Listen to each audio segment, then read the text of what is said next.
Machilipatnam YCP MP Balashowry Janasena పార్టీలో చేరారు. మంగళగిరిలో జనసేన పార్టీ కార్యాలయంలో పవన్ కళ్యాణ్ సమక్షంలో ఆయన జనసేన తీర్థం పుచ్చుకున్నారు. అంతకుముందు గుంటూరులోని ఆయన నివాసం నుంచి భారీ ర్యాలీగా మంగళగిరి పార్టీ కార్యాలయానికి వెళ్లారు.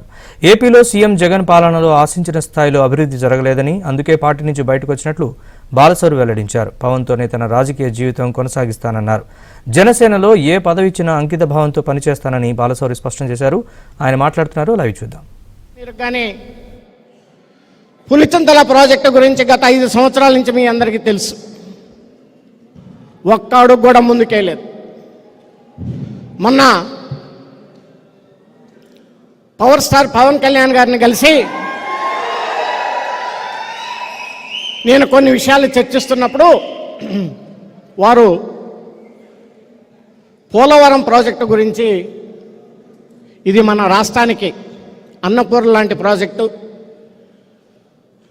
కృష్ణానది, కృష్ణా అనేది ఎప్పుడూ మనకి ఇష్యూడ్ వాటర్ కాదు, గోదావరి నుంచి పర్ఫెక్ట్గా నీరు వస్తేనే ఈ ఆంధ్ర రాష్ట్రంలో దాదాపు సగభావం సేవ్ అవుతుంది, దీన్ని మనం కంప్లీట్ చేసుకోవాలని చెప్పేసి వారు పూర్తిగా నాకు ఒక 5 నిమిషాలు ఎక్స్ప్లెయిన్ చేశారు. మరి అలాగే వైజాగ్ స్టీల్ ప్లాంట్ గురించి ఈరోజు ఎన్నో ఉద్యమాల మీద నుంచి వచ్చినటువంటి వైజాగ్ స్టీల్ ప్లాంట్ మన అందరికీ తెలుసు. దాన్ని మూలన పడింది.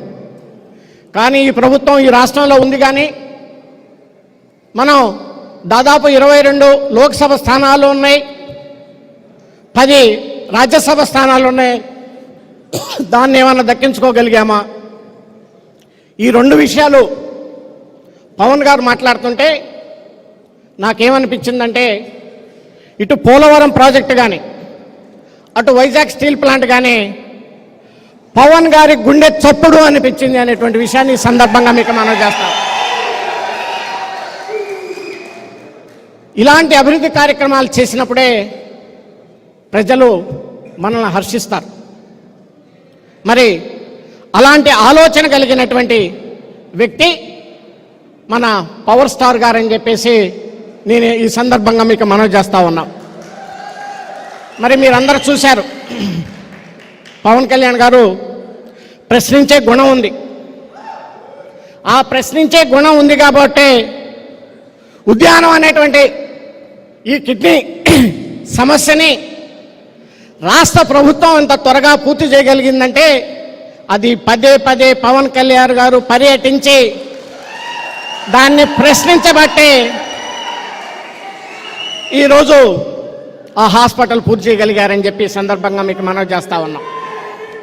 ఈ ప్రజాస్వామ్య దేశాల్లో ఎప్పుడైతే దమ్ము ధైర్యంతో గొంతెత్తుతామో అప్పుడే ఆ సమస్య పరిష్కారం అయింది.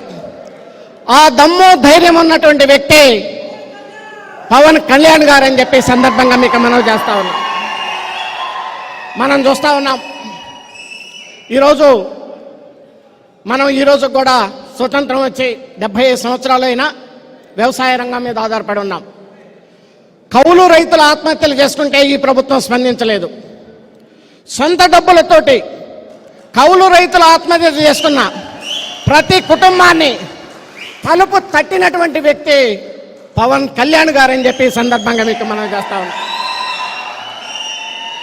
మొన్న మత్స్యకారులు వైజాగ్లో బోట్లు కాలిపోయినాయి అని చెప్పేసి వస్తే పవన్ కళ్యాణ్ గారు పర్యటిస్తున్నారు అని చెప్తే వాళ్ళు ముందుగా వెళ్ళారు. ఇలాంటి ప్రశ్నించేటువంటి వ్యక్తిత్వం ఉంది కాబట్టి ఈ రాష్ట్రంలో కొద్దో గొప్ప ప్రజాస్వామ్యం ఉంది అనేటువంటి విషయాన్ని కూడా ఈ సందర్భంగా నేను మనవి చేస్తూ ఉన్నాను. మరి మీ అందరికీ తెలుసు, నేను 2004 తర్వాత మరలా ఇప్పుడు మచిలీపట్నం పార్లమెంటు సభ్యుడిగా ఉన్నాను. అక్కడ బందరు పోర్టు విషయం మీ అందరికీ తెలుసు. ఒక పార్లమెంటు సభ్యుడిగా అక్కడ ఎన్విరాన్మెంటల్ క్లియరెన్స్ తీసుకురావటం కానీ, ఫైనాన్షియల్ క్లోజర్లో నా పాత్ర పెట్టడం కానీ ఎంతో చేసి ఈరోజు అక్కడ ప్రజానికానికి ఆ పోర్టు రావటంలో నా వంతు కూడా ఒక పార్లమెంటు సభ్యుడిగా కృషి చేశాననేటువంటి విషయాన్ని కూడా ఈ సందర్భంగా మీకు మనవి చేస్తా ఉన్నాను.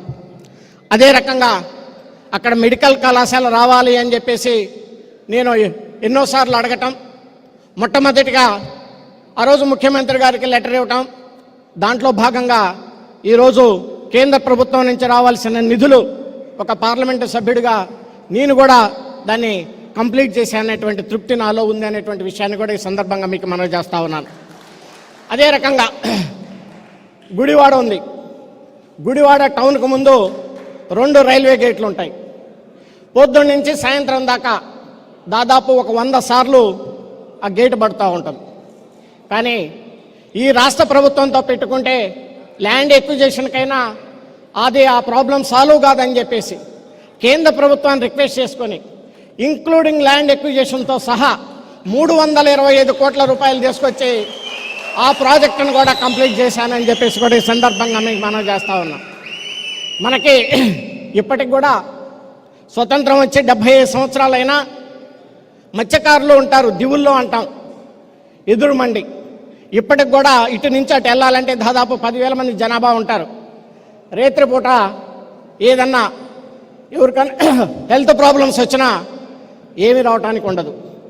మరి నాబార్డు నిధులతోటి 140 కోట్ల రూపాయలు తీసుకొచ్చి ఆ ఎదురుమండి బ్రిడ్జిను కూడా త్వరలో ప్రారంభించాలని చెప్పేసి చేస్తే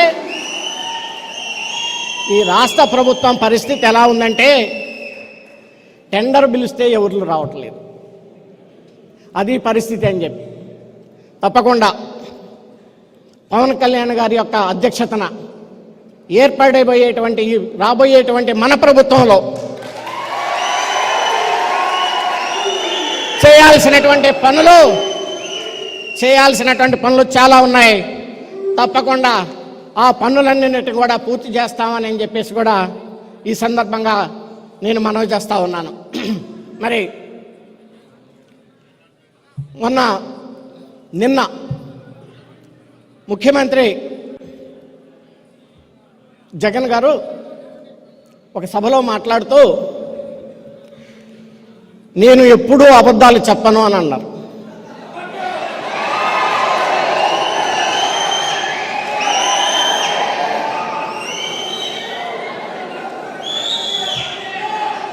ఏమన్నారు? నేను ఎప్పుడూ అబద్ధాలు చెప్పను అన్నారు. అది పెద్ద అబద్ధం.